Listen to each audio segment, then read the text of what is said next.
আসসালামু আলাইকুম। সম্মানিত মাছ চাষি ভাইয়া বন্ধুরা, পৃথিবীর শুভেচ্ছা জানিয়ে আজকে আলোচনা করব দেশি জাতের পাবদা মাছ চাষ সম্পর্কে আলোচনা করব। সম্পূর্ণ ভিডিও দেখার অনুরোধ রইল। পাবদা মাছ মূলত এই মাছ বাজারে চাহিদা ব্যাপকভাবে রয়েছে। যদি এই মাছগুলো 15 থেকে 20 কেজি মানে বিক্রি করা যায় 5 থেকে 6 মাসে, তাহলে দেখা যাচ্ছে মাছের বাজার মূল্য থাকে তখন 600 থেকে 700 টাকা কেজি হিসেবে এই মাছগুলো পাইকারি হিসেবে বাজারে বিক্রি হয়। মূলত পাবদা মাছ চাষের জন্য সর্বপ্রথম লক্ষ্য রাখতে হবে এই মাছের পোনার জন্য পুকুর প্রস্তুতি কেমন হলো। পুকুর দেখা যাচ্ছে বন্যামুক্ত থাকতে হবে। দ্বিতীয় কথা হলো পুকুর যেন আয়তন বড় থাকে। তৃতীয় কথা হলো পুকুরের পানির গভীরতা যেন 4 থেকে 5 ফিট অথবা 6 ফিট থাকে।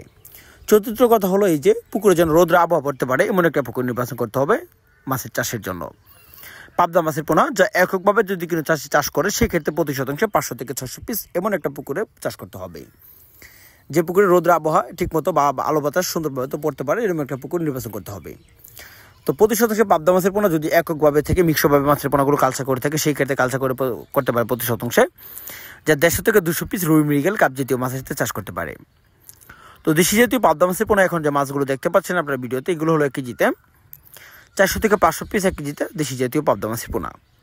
তো আমাদের এখানে দেশি জাতীয় পাবদা অথবা শিং মাগুর সকল ধরনের গুণগত মাছের রেণু পোনা উৎপাদন করা হয়। যদি আপনারা গুণগত মাছের পোনা অথবা রেণু পোনা সংরক্ষণ করতে চান তাহলে স্ক্রিনে থাকা নাম্বারে সংরক্ষণ করতে পারেন।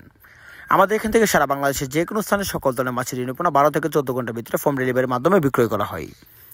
বা মাছের সকল ধরনের তথ্য পরামর্শ যদি জানতে হয় বা জেনে নিতে হয় তাহলে স্ক্রিনে থাকা নাম্বারে যোগাযোগ করে জেনে নিতে পারেন।